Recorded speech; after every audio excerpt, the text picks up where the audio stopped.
자, 안녕하십니까. 기계공작법. 자, 이번 시간에는 지난 시간에 이어서 챕터 2 소성 가공에서 세 번째.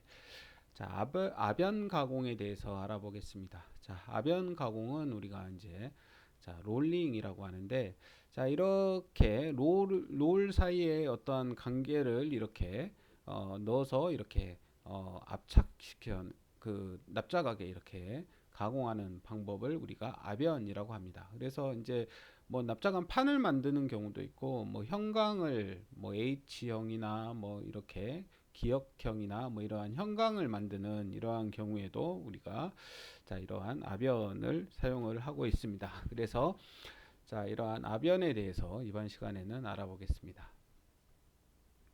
자, 아변 가공이라고 하는 거는 우리가 롤링이라고 하는데 금속 재료를 상온, 상온 또는 고온에서 회전하는 롤 사이로 우리가 통과시켜서 판재나 형제 또는 관재 등을 만드는 가공법을 우리가 아변 가공 이렇게 얘기합니다.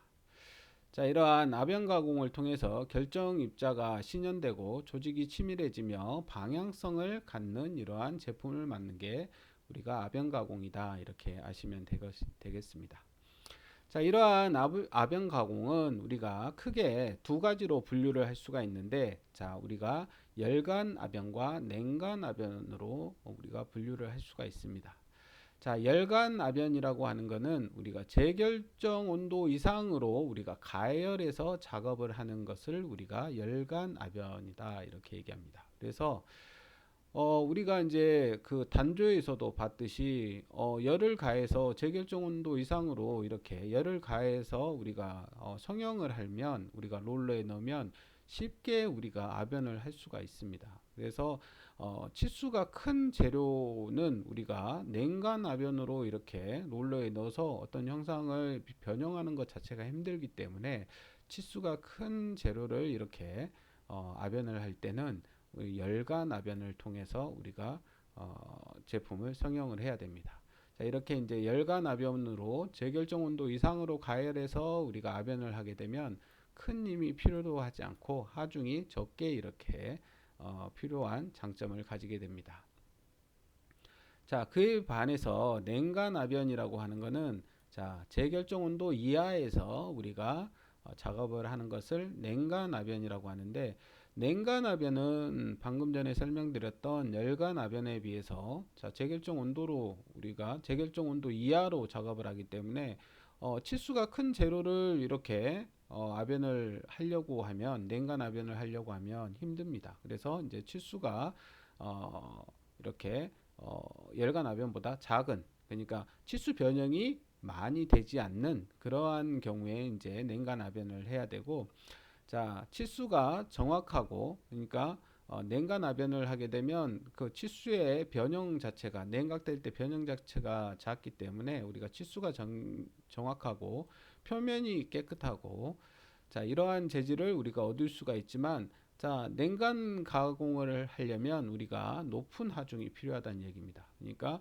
제결정 온도로 이렇게 올려서 우리가 작업을 하면 쉽게 우리가 변형이 되기 때문에 큰 힘이 필요로 하지 않지만 제결정 온도 이하에서 우리가 작업을 하려면 우리가 큰 힘을 줘서 이렇게 성형을 해야 된다는 그런 단점을 가지게 됩니다. 그래서 이렇게 아변을 해서 나오는 제품 그러니까 기존의 아변 그 관계를 가지고 이렇게 관계 같은 경우에는 조직이 이렇게 크게 이렇게 되어 있는데 조직이 이렇게 조대화되어 있는 조직을 아변을 통해서 이제 이렇게 조직이 작은 형태 아주 미세한 형태로 이렇게 변형이 되면서 조직이 훨씬 더 치밀해지는 이러한 장점을 갖게 됩니다. 조직이 치밀하다는 얘기는 이 재료의 강도가 더 커진다고 이렇게 할 수가 있겠죠. 그 다음에 우리가 표면에도 조직이 더 치밀해지는 이러한 효과를 가져오게 됩니다. 그래서 아변을 하게 되면 더 치밀한 조직을 얻을 수가 있다.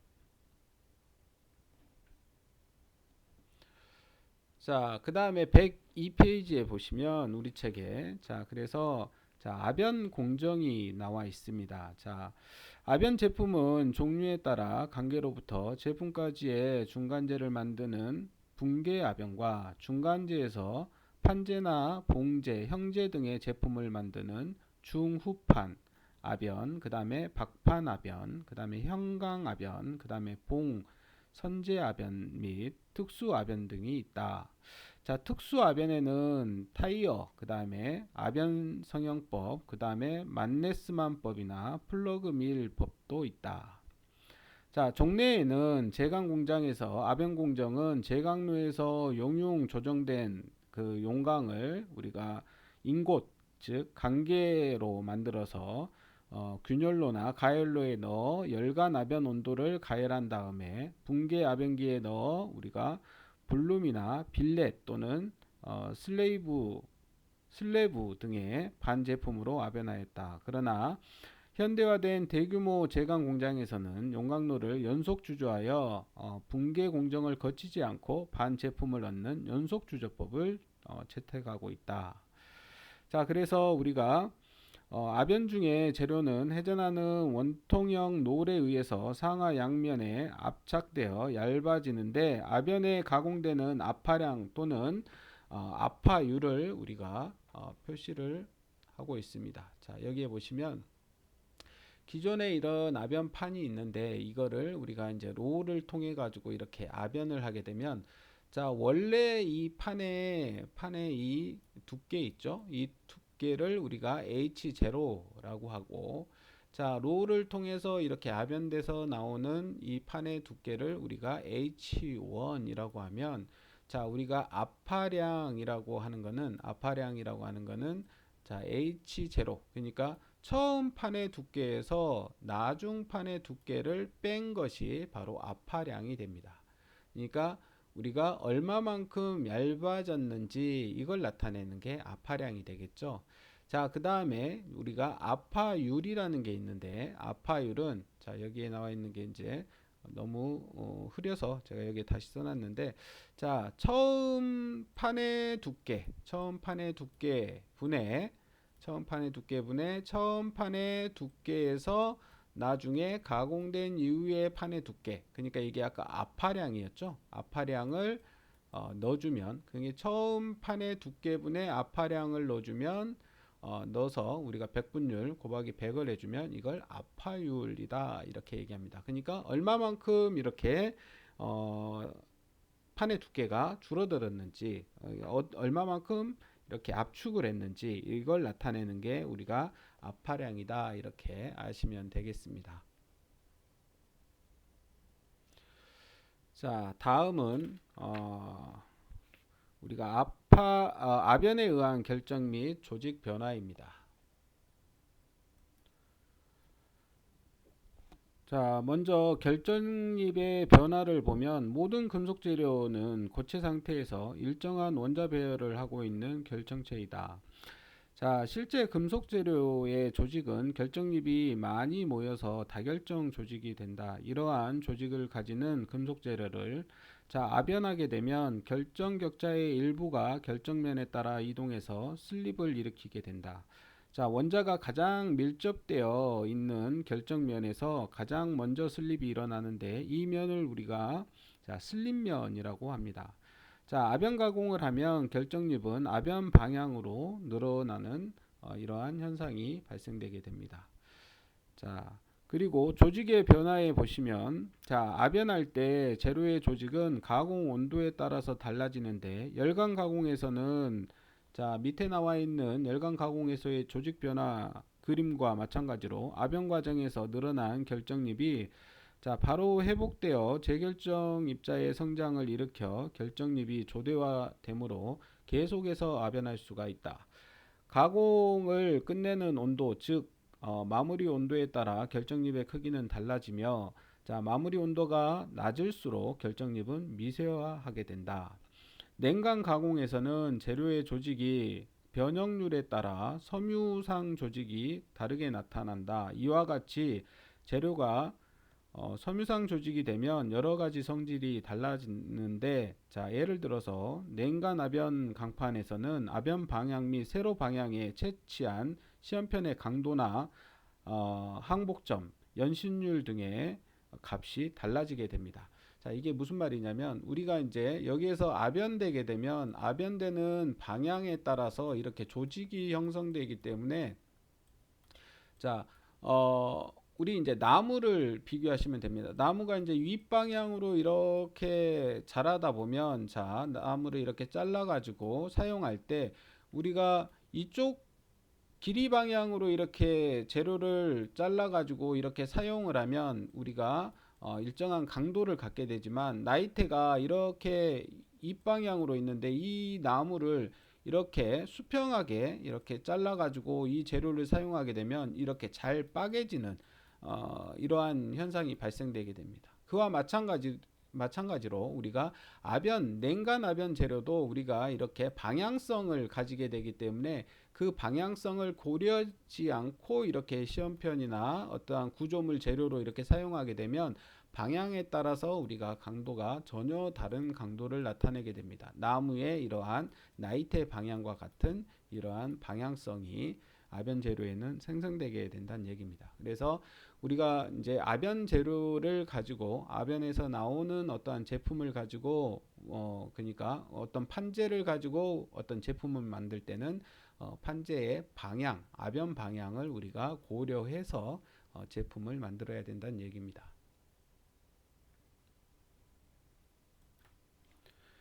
자, 다음으로 아변 설비에 대해서 알아보면 자, 아변기에 우리가 종류를 보면 먼저 제품에 따라서는 우리가 붕괴 아변기, 그다음에 이제 후판 아변기, 자, 열간 대강 아변기, 그다음에 현간 아변기 이렇게 네 가지로 분류를 할 수가 있고 자, 우리 책에 나와 있는 것처럼 106페이지에서 107페이지에 나와 있는 것처럼 우리가 롤의 배치 방식에 따라서 분류를 하면 자, 2단 아변기, 3단 아변기, 4단 아변기, 6단 아변기, 그 다음에 센티미어 아변기, 그 다음에 유성 아변기, 연속 4단 아변기, 자, 유니버셜 아변기 이렇게 나눌 수가 있습니다.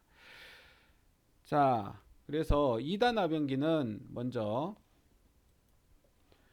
자, 가장 간단한 형식으로서 자, 그림에 보는 것처럼 우리가 두 개의 롤 상하에 우리가 제품을 이렇게 넣어서 아변하는 방식입니다. 그래서 롤 상부로 자, 여기 위 아래 이렇게 롤 두 개 사이에 이렇게 제품을 넣어서 이렇게 아변하는 가장 단순한 형태의 우리가 아변기를 우리가 2단 아변기 이렇게 얘기하고 자, 3단 아변기는 자, 여기에 보시면 자, 단위 3개의 형상으로 되어 있고 서로 인접한 각 롤은 아변할 때 각각 반대 방향으로 회전하게 되어 있으며 자, 이것은 롤을 역전하지 않고 재료를 쉽게 왕복시켜 가공할 수 있으므로 대형 재료의 아변에 편리한 방식이다. 그래서 우리가 이렇게 제품을 넣어서 이걸 다시 이렇게 내는 형식으로 우리가 연속으로 제품을 아변할 수 있는 방식의 형식이다 이렇게 하시면 되겠습니다. 자, 그 다음에 이제 4단 아변기는 지름이 작은 한 쌍의 작은 롤의 롤의 위아래에 지름이 큰 롤을 받쳐 굽는 것을 방지하는 동시에 아변 동력을 적게 한다. 주로 냉간 아변기에 많이 사용되는 방식이며 자, 냉간 아변의 특징이 우리가 표면이 깨끗한 판재를 얻을 수 있다는 우리가 장점을 가지고 있다고 아까 이제 열간 아변기와 냉간 아변기 설명할 때 잠깐 말씀드렸습니다. 자, 그 다음에 4단 연속 아변기는 자, 우리 책에 이제 4단 연속 아변기는 4단 아변기를 몇 대 연속적으로 이렇게 배치해 가지고 각 롤 사이 또는 최종 롤과 코일링 장치 간에 인장력을 주게 해서 큰 판을 냉간 아변할 때 사용한다. 자, 그 다음에 이제 6단 아변기입니다. 6단 아변기는 상하 받침 롤의 개수를 6개로 한 6단 아변기이고 판 두께가 0.02mm 정도로 얇고 치수가 정확한 판을 냉간 아변할 때 주로 사용합니다. 자, 그 다음에 센지미어 아변기는 우리가 작업 롤의 지름을 되도록 작게 한 것으로서 6단, 12단, 20단 등 세 종류가 있으며 작업 롤의 지름이 6에서 65mm 나변기로 정밀하고 매우 얇은 우리가 박판을 나변할 수 있으며 주로 스테인리스 강의 내연 나변에 주로 많이 사용하고 있습니다. 자, 그 다음에 이제 유성 아변기입니다. 유성 아변기는 우리가 자 지름이 큰 받침 놀 주위에 지름이 작은 작업 놀을 많이 배치한 아변기로서 1회에 약 90% 정도의 아파율까지 우리가 아파할 수 있는 아변기입니다. 자, 그 다음에 이제 마지막으로 우리 유니버셜 아변기입니다. 자, 유니버셜 아변기는 자, 수평 롤과 수직 롤을 조합해서 1회 공정으로 재료의 두께와 너비를 동시에 아변할 수 있는 우리가 아변기를 유니버셜 아변기다 이렇게 얘기합니다.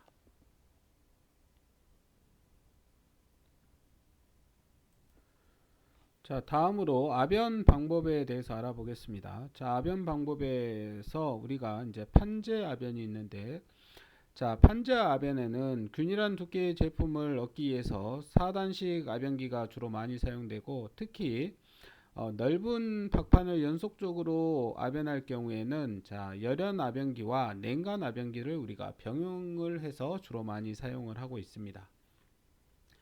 자, 거기에서 이제 판재 아변에 보시면 자, 우리 책에 박판 및 중판 아변이 나와 있는데 자, 3mm 미만의 강판을 우리가 박판 이렇게 얘기합니다. 그래서 3mm 미만인 강판의 박판은 우리가 저탄소 강판 또는 스테인리스 강판, 전자 강판, 고장력 강판 등이 있으나 가장 많이 쓰이는 것은 0.03에서 0.12%의 탄소를 함유하고 있는 저탄소 강판을 주로 많이 사용하고 있습니다.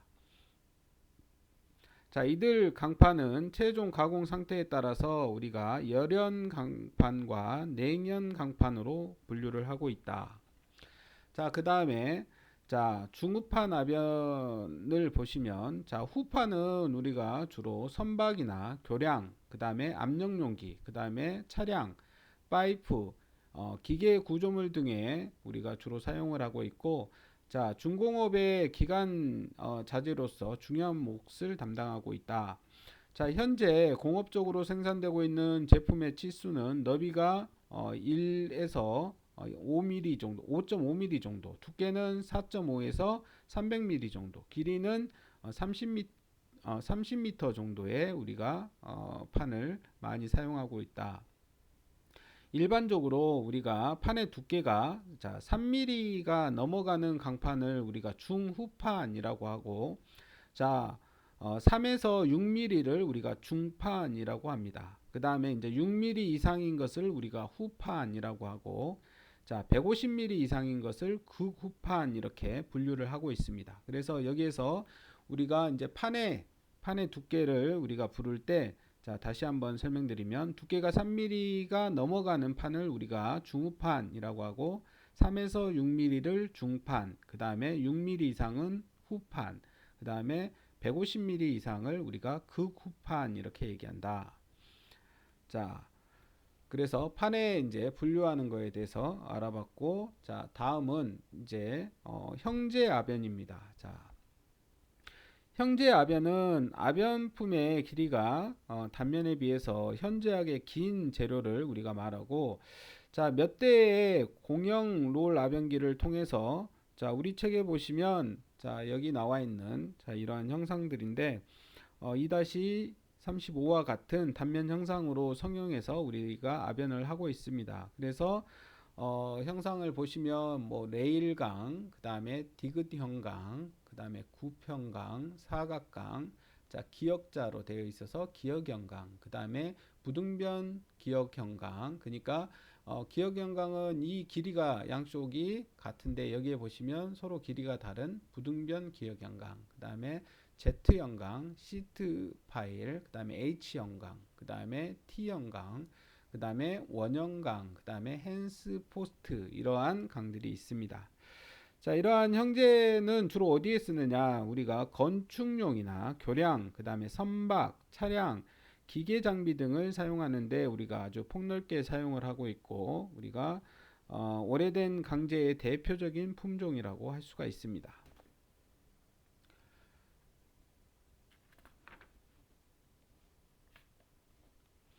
자, 그 다음에 여기에 보시면 여기 밑에 나와 있는 자, 이 아변기가 우리가 유니버셜 아변기인데 자, 우리가 동일한 단면에 수평롤과 수직롤을 우리가 배치한 아변기로서 자, 수평롤의 전동기로 구동하고 수직롤은 아변제의 마찰력에 의해서 구동되는 형식으로 이렇게 되어 있는 자, 보시는 그림과 같은 이러한 아변기를 우리가 유니버셜 아변이라고 합니다. 자,